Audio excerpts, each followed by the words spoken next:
Amigas y amigos, Abel Reynoso, bienvenidos a Narcomentario. Continuamos con el tema, si nos han ido siguiendo, el tema de los cambios sociales, políticos y sobre todo de consumo de drogas aquí en Estados Unidos, finales de los años 1950, principios de los 60 y durante los 1960, aparte también de los 70, la gran influencia que todos estos cambios, todos estos movimientos sociales, políticos y económicos influenciaron tremendamente en la mentalidad de la famosa guerra que vendría, que es la guerra contra el narcotráfico. O sea, ahora ya vamos a empezar a enfocarnos en esa parte. Y si recuerda, en el video anterior hablé un poco de el consumo, que ya había aumentado bastante el consumo de heroína, años finales de los 50, principios de los 60, particularmente en barrios marginales de afroamericanos, donde había un grupo selecto en distintas ciudades, sobre todo donde estaban más conglomerados estos grupos sociales, en Nueva York, en Detroit, en Chicago, que eran controlados por digamos, dealers sociales, económicos y sociales, muy entrometidos dentro de la sociedad afroamericana. Ahora, lo que les resultó a ellos muy cómodo fue que muchos de estos, y esto lo comenté en el video anterior, se asociaron con parte de la mafia italiana, que era la que siempre, por muchísimo tiempo, controló el narcotráfico, particularmente de la heroína. O sea, la heroína siempre fue, por muchísimos años, controlada por la mafia italiana, que era la que, ¿se acuerda?, tuvo una influencia bastante amplia durante la ley seca de los años 20 a los 30, y que a través de ese control de consumo y de distribución de bebidas alcohólicas que estaban prohibidas en Estados Unidos, la mafia italiana particularmente fue la que se estableció en estos mismos lugares, estoy hablando, Nueva York, Nueva Jersey, Chicago, Detroit, para distribuir bebidas alcohólicas, para mantener la famosa ley seca. Pero también ya tenían un control de la distribución de la heroína, que venía en esa época, o sea, desde los años 30, la heroína siempre venía de Asia, de Indochina, que después surgiría como un punto muy importante durante la guerra de Vietnam, pero venían de Indochina, pasaban por Medio Oriente, pasaban a Turquía, y de Turquía pasaban a Francia, donde la mafia córsica, que estaba basada en Francia, la transportaba después a Estados Unidos, a Nueva York, y la vendía a través de las mafias italianas. Entonces la mafia italiana le empieza a proveer a los afroamericanos una amplia gama de, particularmente heroína. Y si se acuerda que les decía que la heroína era la droga preferida de los afroamericanos, porque los hacía olvidar, porque cuando se inyectan la droga, los hacía olvidar de todos los problemas económicos y sociales que ellos ya venían luchando. O sea, sí había consumo de cocaína, sí había consumo de marihuana, obviamente, pero era más bien en el mundo artístico, y era un poco más cara. La cocaína y la marihuana no eran tan accesibles, pero la heroína sí estaba muy accesible, porque le digo, la mafia italiana siempre tuvo estos controles de distribución, y entonces a través de estos controles de distribución, a través de miembros de la sociedad afroamericana en distintas de estas ciudades, ellos distribuían la heroína. Y había una lucha bastante interesante entre lo que era, en aquella época todavía la DEA no existía como se la conoce hoy en día, sino que se llamaba el Buró de Narcóticos y Drogas Peligrosas. O sea, esto es importante porque usted tiene que entender que ya con la influencia de la heroína distribuyendo en estos barrios, ya había muchas quejas. Le digo, una de las cosas que mucha gente a veces no entiende de Estados Unidos, que ya lo he comentado, es que sí hay mucha manipulación en el tema del narcotráfico, sí hay mucha burda mentira, alguna farsa y todo, pero le voy a decir que hay otra mentalidad que viene un poco de lo que le hablaba yo del sentido común, de un poco del interés por el ser humano, de que sí hay un grupo de la sociedad que sí se preocupa de los dramas sociales de la gente aquí. O sea, no es todo situaciones económicas. Hay gente que sí se interesa por los programas sociales. Y yo le decía que aquí hay dos partidos políticos muy importantes, los republicanos y los demócratas, y generalmente han sido los demócratas los que siempre se han preocupado más por los problemas sociales de la gente, mientras que los republicanos se preocupan más por la parte económica y de la industria, de las finanzas y demás. Y le digo, yo soy muy apolítico, no me voy de un lado de otro, pero esta es la realidad. Entonces, le comento esto porque sí había gente, siempre ha habido y hoy existe, sigue insistiendo, y cuando yo hable ya del narcotráfico, hay una parte, un sector de la lucha contra el narcotráfico que realmente, y le digo yo porque yo estuve en esa mentalidad y conozco la gente, realmente se preocupa y sí le molesta el consumo de droga, que cómo hace daño a la sociedad.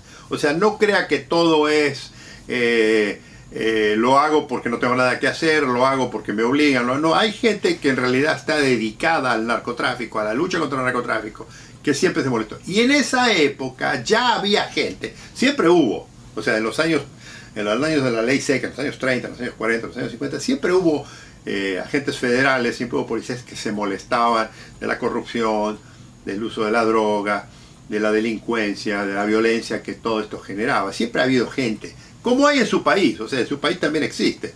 Lo que pasa es que el sistema político es un poco más corrupto a veces, y por la cantidad de dinero, una de las cosas que voy a hablar en el futuro, no le permiten a los servicios, a las policías, a los sistemas, continuar y hacer investigaciones reales. Esa es una realidad.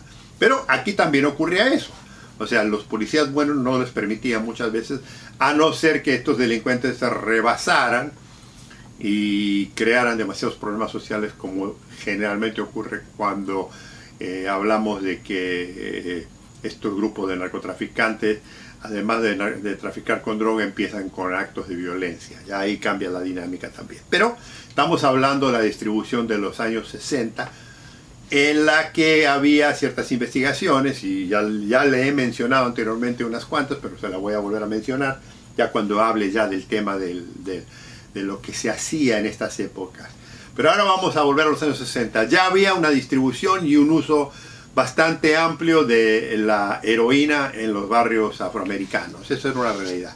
Pero le comenté que también había un consumo bastante importante, que había incrementado ya en los años 60, del consumo de la marihuana.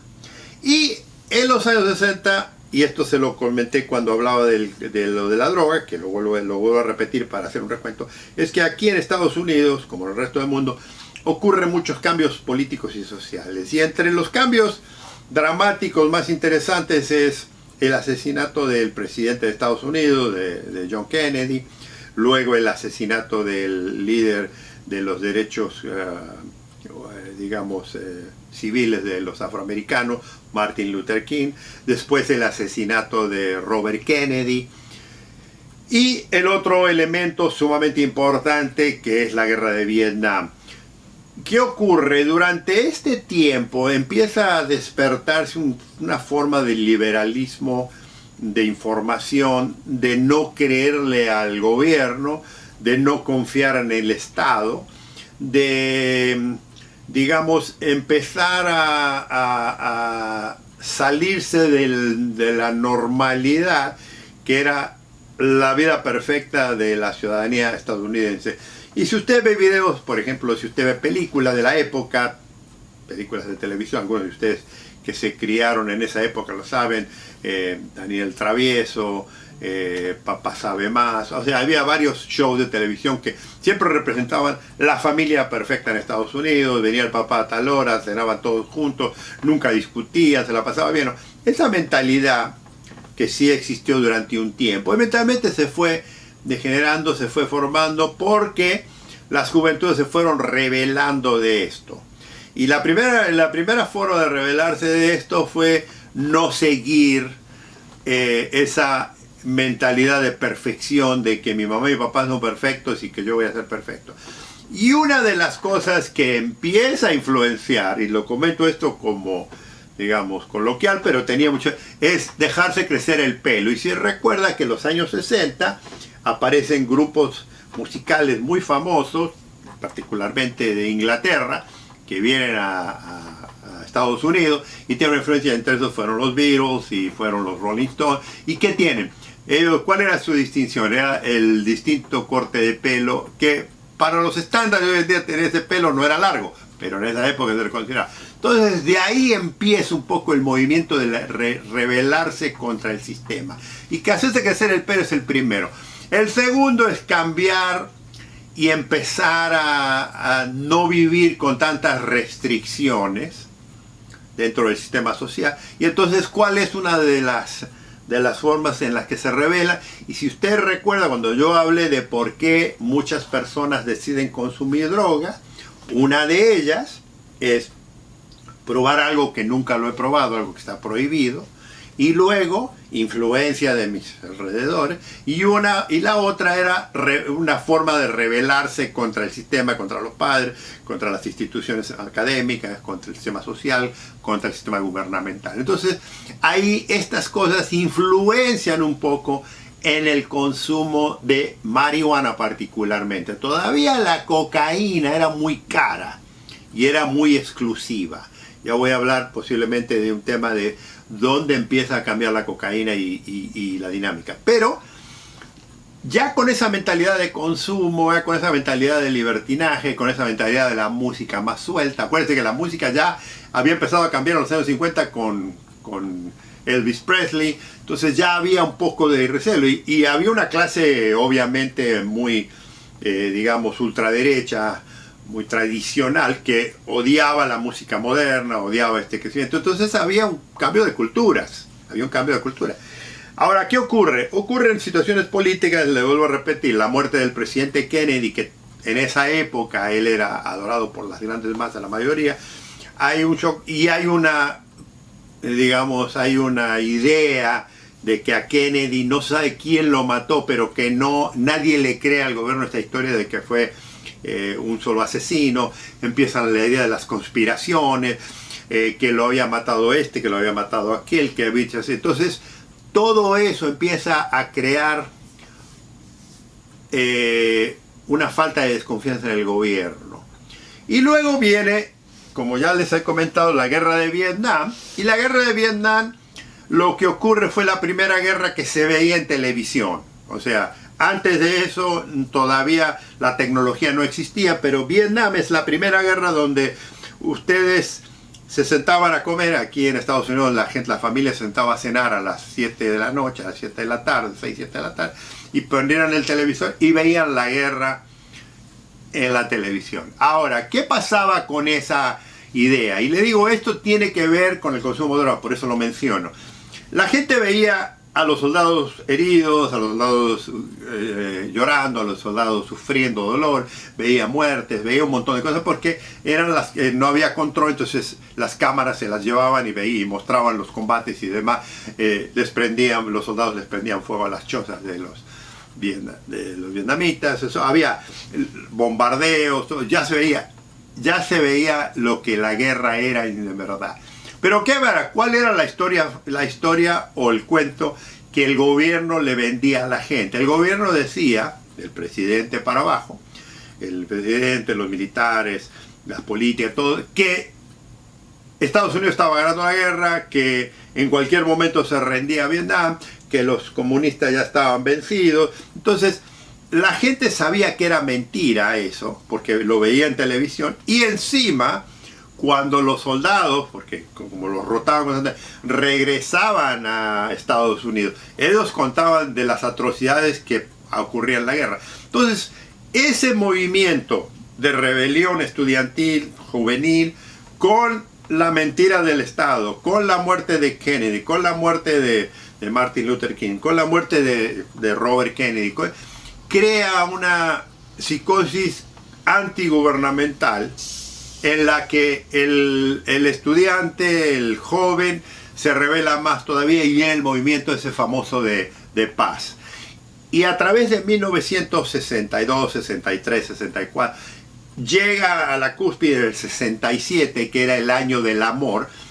Y se recuerda que yo siempre le he dicho que en Estados Unidos hay situaciones, hay momentos y hay ciudades que tienen una gran importancia, y vamos a hablar de otras. Es que San Francisco, en California, es el centro de la cuna, digamos, de el movimiento hippie, que era el movimiento de ¿qué? Del pelo largo, la ropa suelta, andar en chanclas o sandalias, relajarse, fumar marihuana. Y en esa época, amigos y amigos, vuelve a resurgir. Le digo vuelve a resurgir porque esta droga ya se había inventado hace mucho tiempo, el LSD, que era promovido por un grupo de estudiantes, pero había un profesor de Harvard, particularmente un bioquímico, era un tipo muy inteligente, que decía que todo el mundo se debía drogar, que todo el mundo se debía de olvidar de los problemas, que todo el mundo debía de no hacerle caso al Estado.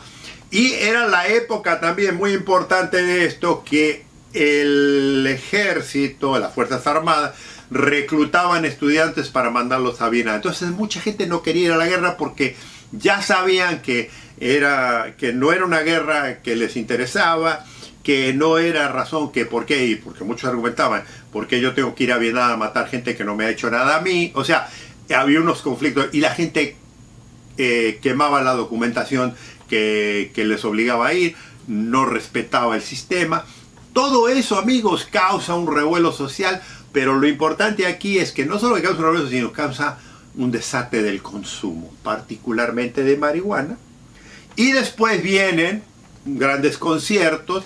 Hay uno muy famoso en Nueva York, al norte de Nueva York, que es Woodstock, donde 30, 40 grupos musicales de los más famosos de la época ya se lanzan, hacen un concierto que dura varios días y que era puro amor, puro diversión y puro fumada de marihuana, y si tenía psicodélico y demás. O sea, olvídese de todo lo demás y piense la revolución que esto causó.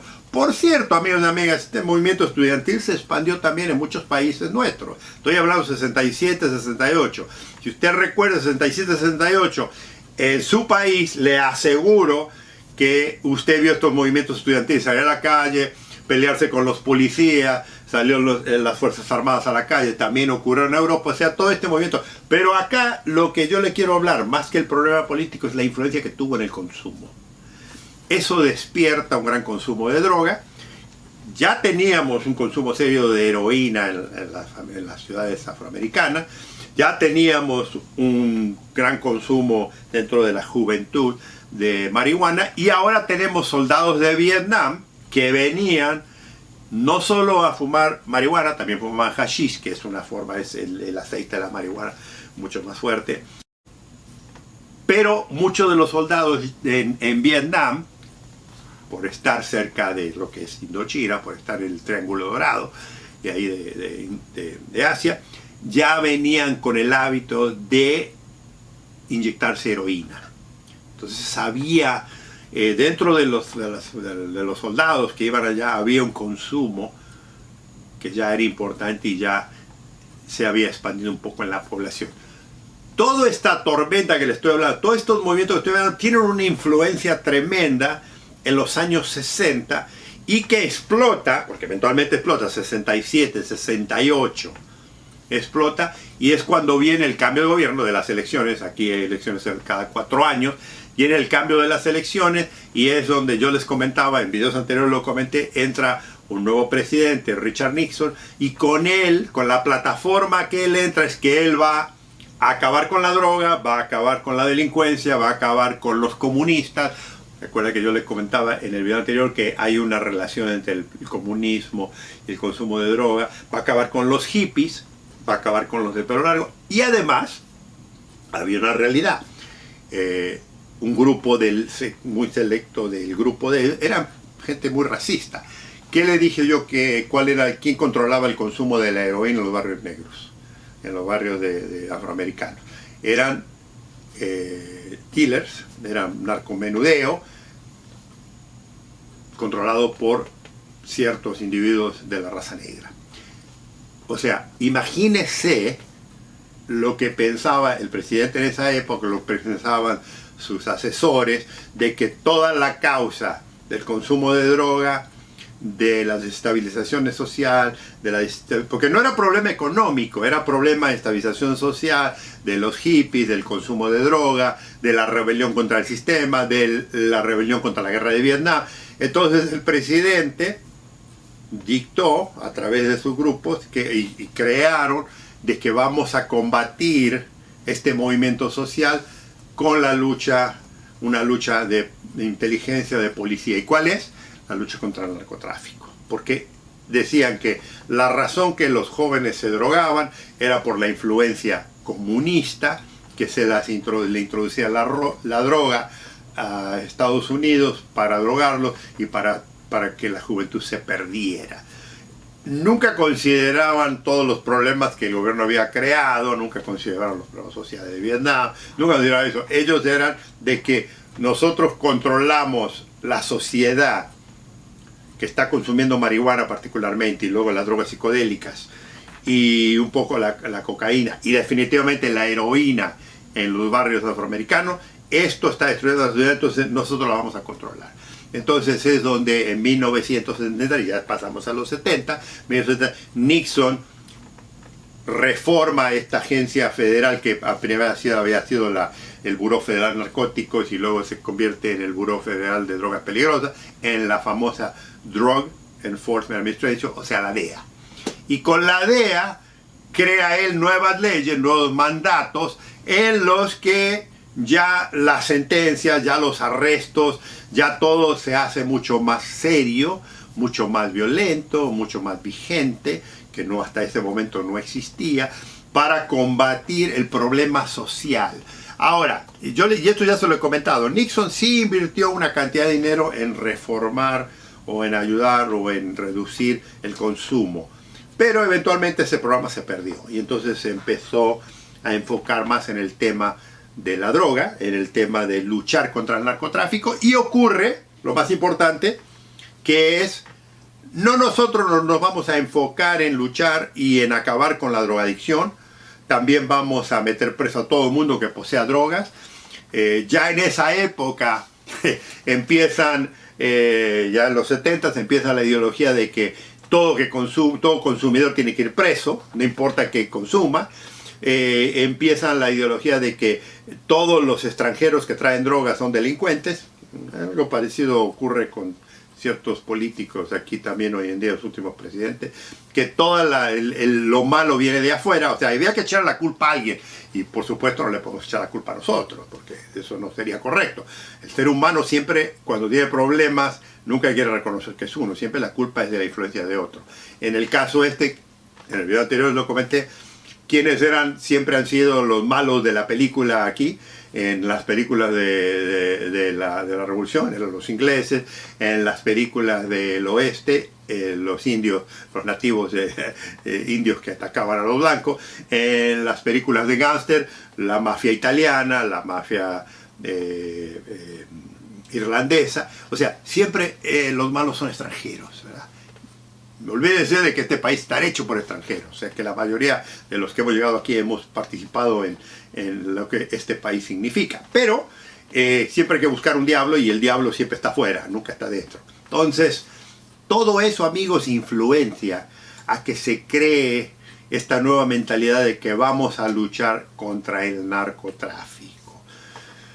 Y le digo, no solo lo centralizan aquí en Estados Unidos y le empiezan digamos, a aportar mucho dinero a las policías locales de todos los estados, en todos los departamentos de policía estatales, municipales, sino que también dicen, no solo vamos a luchar aquí, sino también vamos a empezar a luchar en el extranjero, vamos a empezar a invertir a través de programas financiados por el gobierno de Estados Unidos en otros países que producen. Y ahí es donde se hace un mapa mundial de cuáles son los países productores de droga, de cuáles son, qué drogas se producen en cada país y cómo lo vamos a afectar y cómo lo vamos a controlar.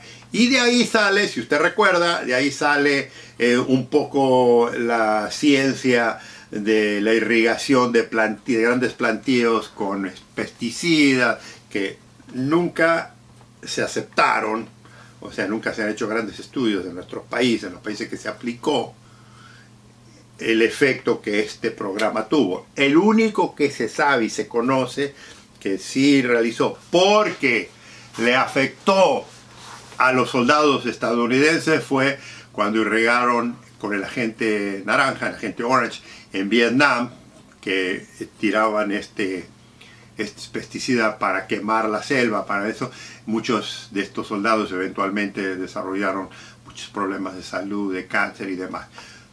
No sabemos lo que ocurrió porque nunca se hicieron grandes estudios, pero pesticidas se aplicaron en México, se aplicaron en Sudamérica, obviamente, se aplicaron en muchos países en el mundo donde había grandes plantíos de estas plantas, porque era parte del programa de eliminar la droga que venía desde afuera.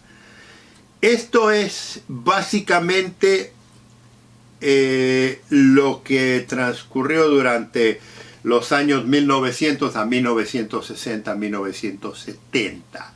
En el 70, del 60 al 70, le digo, debido a estos cambios políticos, sociológicos, económicos, cambia la dinámica y es donde Estados Unidos ya no solo que tiene la ley, sino que las empieza a expandir a través del mundo.